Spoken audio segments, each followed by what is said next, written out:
नमस्कार, स्वागत है साहित्यिक झरोखा चैनल पर। आज हम करेंगे रेखा चित्र। देखिए, रेखा चित्र हिंदी साहित्य में एक विधा के तौर पर देखी जा रही है। यह हिंदी साहित्य में एक विशेष विधा है लेखन की। तो आइए इसके बारे में विस्तार से जानें कि इसका अर्थ क्या है, विशेषताएं क्या है, परिभाषा क्या है और प्रकार क्या है। गुण और तत्व के बारे में भी आज हम यहाँ पर चर्चा करेंगे।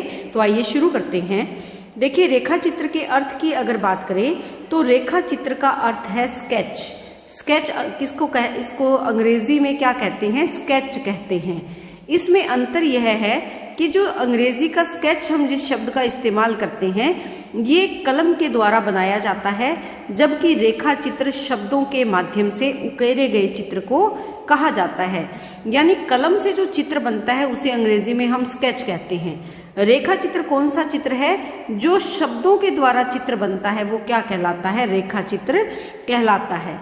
इसमें चित्र की पूर्णता न होकर अभिव्यक्ति की पूर्णता होती है। यानी यहाँ पर हम कोई, जैसे मान लीजिए मैं किसी के बारे में, किसी पेड़ के बारे में कुछ बता रही हूँ, तो यहाँ पर इस तरह पेड़ नहीं बनाऊंगी, बल्कि उसको शब्दों के माध्यम से उसके गुणों को, उसकी खासियत को बताने का प्रयास मैं यहाँ पर करूंगी। तो वो शब्दों के माध्यम से जो अभिव्यक्ति की पूर्णता होगी वो क्या होगा? रेखा चित्र होगा। 20वीं शताब्दी के तीसरे दशक में हिंदी साहित्य में रेखा चित्र का आगमन हुआ। ये पाश्चात्य साहित्य के स्केच विधा से प्रभावित है। यानी हमने इस विधा को कहाँ से लिया है? पाश्चात्य साहित्य से प्रभावित होकर इसकी ओर गए हैं। वैसे देखा जाए तो भारतीय साहित्य में भी वाल्मीकि रामायण में इस विधा के तत्व उपस्थित हैं। अर्थात भारतीय जो प्राचीन लेखन परंपरा रही है उसमें भी रेखा चित्र के तत्व देखे जा सकते हैं। रेखा चित्र किसी व्यक्ति, वस्तु, स्थान, भाव, घटना या परिवेश का संक्षिप्त विवरण, किसी विशेष घटना का व्यंग्यात्मक चित्रण या उसकी यथार्थ अभिव्यक्ति हो सकता है। कहने का भाव यहाँ पर क्या है कि कोई व्यक्ति विशेष हो सकता है जिस पर रेखा चित्र लिखे, या कोई वस्तु को आधार बनाकर लिखा जा सकता है, कोई स्थान को आधार बनाकर रेखा चित्र लिखा जा सकता है, या किसी भाव को, जैसे प्रेम है, क्रोध है, भय है, घृणा है, उस पर रेखा चित्र लिखा जा सकता है। घटना या कोई वातावरण को भी आधार बनाया जा सकता है, या जो घटना है वो कैसी है, घटना का व्यंग्यात्मक चित्रण भी इसके माध्यम से प्रस्तुत किया जा सकता है, और कैसे बिल्कुल यथार्थ अभिव्यक्ति हो। यानी यथार्थ अभिव्यक्ति हो, यहाँ पर बहुत ज्यादा कल्पना नहीं हो सकती, यहाँ शाब्दिक कल्पना हो सकती है, लेकिन घटना का जिसका हम ब्यौरा दे रहे हैं या जिसके बारे में लिख रहे हैं उसके बारे में कल्पित बातें नहीं हो सकती। रेखा चित्र की विषय वस्तु की संगठना देशानुरूप होती है। अर्थात जैसी जगह है, जैसा स्थान है, जो काल और समय चल रहा है उसके अनुरूप रेखा चित्र की विषय वस्तु होती है। देखिए, वैसे देखा जाए तो रेखा चित्र किसी काल विशेष से जुड़ा हुआ नहीं होता। ऐसा नहीं है कि केवल भूतकाल पर ही रेखा चित्र लिखा जा सकता है या बीते हुई घटनाओं पर ही रेखा चित्र लिखा जा सकता है। तो यहाँ पर जिसको भी हम इसको संगठित कर रहे हैं विचारों को, वो देशानुरूप होती है। जिस समय विशेष की हम बात कर रहे हैं उसी के अनुरूप रेखा चित्र की रचना की जाती है। अब बात करते हैं रेखा चित्र की परिभाषाओं में। सबसे पहले डॉक्टर नगेंद्र की परिभाषा, ये क्या कहते हैं कि तथ्यों का उद्घाटन ही क्या है? रेखा चित्र है। यानी जो हमारे पास विशेष तथ्य हैं उनको उद्घाटित करना, वो क्या है? रेखा चित्र है।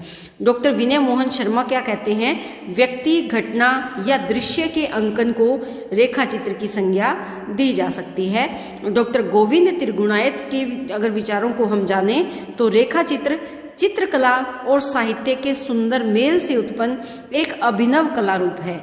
यानी यहाँ पर चित्रकला यानी स्केच बनाने का जिसकी जो कला है, और इसके साथ साथ साहित्य में जो विचारों को अभिव्यक्त करने की जो कला है, उन दोनों का सुंदर मेल से जो एक अभिनव, एक नई कला निकलकर सामने आती है, वो क्या है?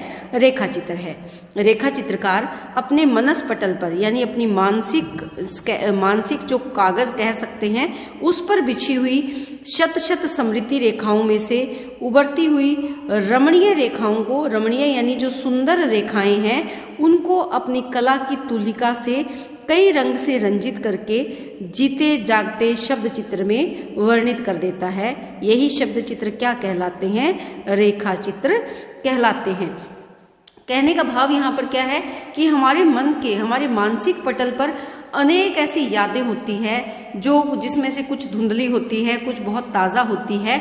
उन यादों में से खास खास बातें निकालकर उनमें शब्दों से ऐसे सजाना, उसे शब्दों के माध्यम से ऐसी अभिव्यक्ति देना कि पढ़ने वाला जो पाठक है उसकी आंखों के सामने, उसके मस्तिष्क पर एक चित्र के रूप में वो सब स्मृतियाँ, वो सब बातें एकत्रित हो जाए या चित्र के रूप में उभर कर आ जाए। यानी शब्दों से चित्र को उत्पन्न करना या शब्दों से चित्र को कल्पित करना या अपने मानस पटल पर अंकित करना, वो सब क्या है, रेखा चित्र कहलाता है। अब अगर रेखा चित्र के वर्गीकरण की बात करें, देखिए रेखा चित्र अनेक वर्गों में विभाजित किया जा सकता है या रेखा चित्र अनेक प्रकार के शैली में लिखा जा सकता है, जिसमें भावात्मक है, चरित्र प्रधान है, विचारात्मक है, विवरणात्मक, वर्णात्मक, प्राकृतिक सौंदर्यात्मक, घटनात्मक, व्यक्तिक समस्यात्मक, प्रतीकात्मक, हास्य व्यंग्यात्मक, संस्मरणात्मक, आत्मकथात्मक, तथ्यात्मक, मनोवैज्ञानिक या मनोविश्लेषणात्मक तथा राजनीति आदि विषयों को आधार बनाकर या इस शैली में रेखा चित्र लिखा जा सकता है। लेकिन विशेष रूप से अगर देखें तो रेखा चित्र लेखन की 5 जो पद्धतियां हैं वो मूलतः प्रचलित है या 5 आधार हैं, जिसमें एक रेखा चित्र क्या है, चरित्र प्रधान रेखा चित्र होते हैं, वर्णात्मक रेखा चित्र होते हैं, हास्य व्यंग्यात्मक रेखा चित्रों की रचना की जाती है, संस्मरणात्मक रेखा चित्र होते हैं, मनोवैज्ञानिक या मनोविश्लेषणात्मक रेखा चित्र लिखे जाते हैं। तो ये 5 भाग है या 5 वर्ग है या 5 प्रकार के रेखा चित्रों की रचना की जा सकती है, 5 प्रकार से रेखा चित्र की रचना की जा सकती है। लेकिन मूलतः अगर देखें, इनका विश्लेषण करें तो ये सभी रेखा चित्र की ही शैलियां हैं। इन आधार पर रेखा चित्र लिखा जा सकता है। किसी व्यक्ति, वस्तु, घटना या किसी प्रसंग विशेष के आधार पर इन सभी शैलियों को आधार बनाकर रेखा चित्र की रचना की जा सकती है। अब रेखा चित्र की अगर विशेषताओं की बात करें कि रेखा चित्र में क्या क्या विशेषताएं होती है, देखिए रेखा चित्र स्मृतियों के आधार पर लिखा जाता है, यानी हमारी जो यादें हैं उनको आधार बनाकर रेखा चित्र लिखा जाता है। इसमें आत्मपरकता नहीं होती, जो भी बात है वो हम याद करके उसकी स्मृति को आधार बनाकर ही लिखेंगे, आत्मपरकता यहाँ नहीं रहेगी। रेखा चित्र किसी भी काल पर आधारित हो सकता है, भूतकाल पर हो सकता है, वर्तमान काल पर हो सकता है, तत्कालीन समय पर हो सकता है, यानी किसी भी काल पर। यहाँ पर काल विशेष से कोई लेना देना नहीं है, हम किसी भी बात को आधार बनाकर रेखा चित्र की रचना कर सकते हैं। रेखा चित्र किसी भी सामान्य व्यक्ति पर भी आधारित हो सकता है।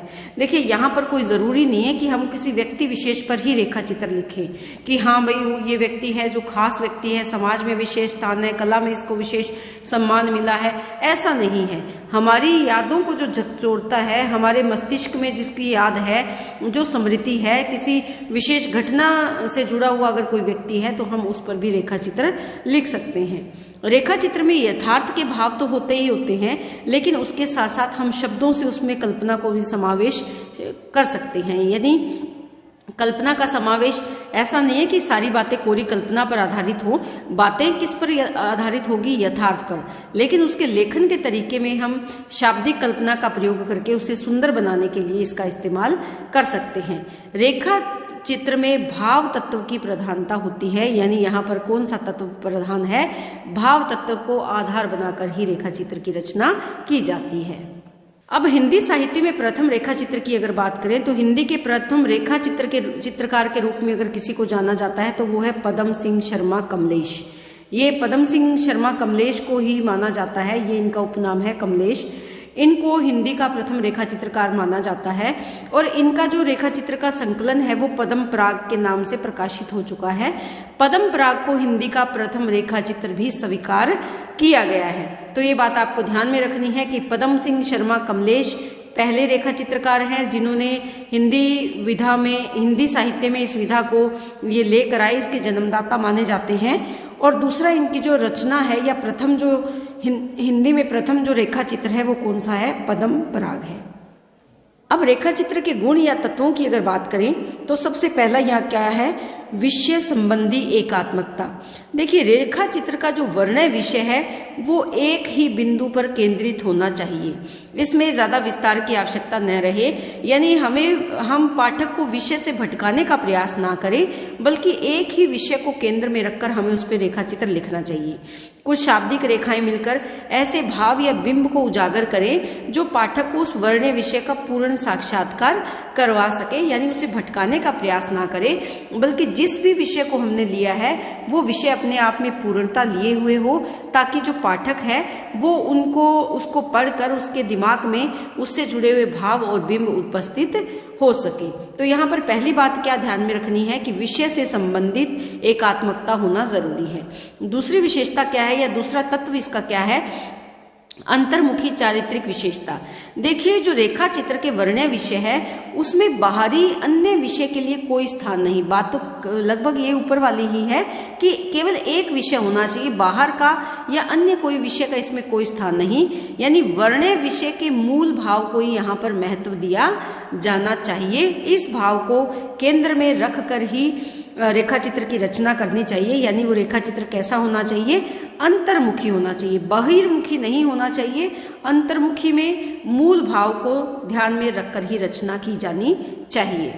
तीसरा तत्व यहाँ पर क्या है? संवेदनशीलता। देखिए, संवेदनशीलता रेखा चित्र की आत्मा है। अनुभूति और भाव को रेखा चित्रकार शब्द रूपी चित्रों के माध्यम से अभिव्यक्ति देता है। वही क्या होता है? एक अच्छा चित्रकार भी होता है और एक अच्छा रेखा चित्र भी लिखा जाता है। यानी यहाँ पर क्या है? अनुभूति, जो हमने अनुभव किया और उसको अनुभव करके हमारे कौन से भाव सामने आ रहे हैं, इन्हीं भावों को आधार बनाकर हमें शब्दों के माध्यम से अपने विचारों को अभिव्यक्त करना चाहिए। तो वहां पर संवेदना का विशेष ध्यान रखना जरूरी होता है। चौथा यहाँ पर क्या है? विश्वसनीयता। जिस भी विषय पर रेखा चित्र लिखा जा रहा है, यानी रेखा चित्र में विश्वसनीयता अपना विशेष महत्वपूर्ण स्थान रखती है। रेखा चित्रकार खुद के द्वारा अनुभव किए गए प्रसंगों को आधार बनाकर ही रेखा चित्र की रचना करता है। इससे क्या होता है कि पाठक का उस रचना में विश्वास बनता है और वो उस पर भरोसा कर सकता है। अर्थात जो भी विषय लिया जाए वो भरोसे योग्य हो, ताकि जो पढ़ने वाला व्यक्ति है वो उससे जुड़े और उस पर भरोसा भी करे। पांचवा तत्वीय गुण अगर हम देखें तो वो कौन सा है? संक्षिप्तता का। यानी संक्षिप्त, किसी भी विषय को ले उसका बहुत ज्यादा उसको बढ़ा चढ़ा कर नहीं लिखना चाहिए। जो भी वर्ण्य विषय है उसमें संक्षिप्तता का होना बहुत जरूरी है, विशेष महत्व है। संक्षिप्तता के माध्यम से ही रेखा चित्र को सशक्त रूप प्रदान किया जा सकता है। इससे क्या होगा? एक तो रेखा चित्र में रोचकता बनेगी और दूसरा जो पढ़ने वाला पाठक है वो उससे व्यक्तिगत रूप से या भावात्मक रूप से उससे जुड़ पाएगा, क्योंकि वो उससे उबाऊपन नहीं लगेगा और इसीलिए वो रोचकता लेकर या उसमें रुचि लेकर उसे अगर पढ़ेगा तो वो उसके मूल भाव को भी समझने में उसके लिए आसान रहेगा। छठा जो हम यहाँ तत्व ले रहे हैं वो कौन सा है? प्रतीकात्मकता। देखिए, रेखा चित्र में प्रतीकात्मकता का भाव होना आवश्यक है। इससे रेखा चित्र का शिल्पगत तत्व भी कहा जा सकता है, क्योंकि लेखन का तरीका, जो मूल विषय लिया गया है वो अगर प्रतीकात्मक है तो वो क्या है? लेखनगत के अंतर, शिल्पगत तत्व के अंतर्गत आता है, लेखन के तरीके के अंतर्गत आता है। तो यहाँ पर वर्ण्य विषय का चित्र प्रस्तुत करने के लिए प्रतीकात्मक शब्दों की योजना आवश्यक होती है। तो ये सब तत्व हैं जिनसे हम किसी भी रेखा चित्र को रोचकता पूर्वक लिख सकते हैं या उसमें पाठक की रोचकता उत्पन्न करने का प्रयास कर सकते हैं। तो अगर इसके साथ साथ आप जो प्रमुख रेखा चित्रकार और उनकी रचनाओं के बारे में भी जानना चाहते हैं तो मुझे कमेंट बॉक्स में कमेंट करके बताएं।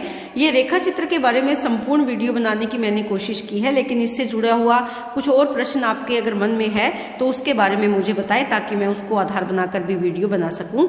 इसी तरह चैनल से जुड़े रहें, लाइक शेयर सब्सक्राइब जरूर करें। बहुत बहुत धन्यवाद।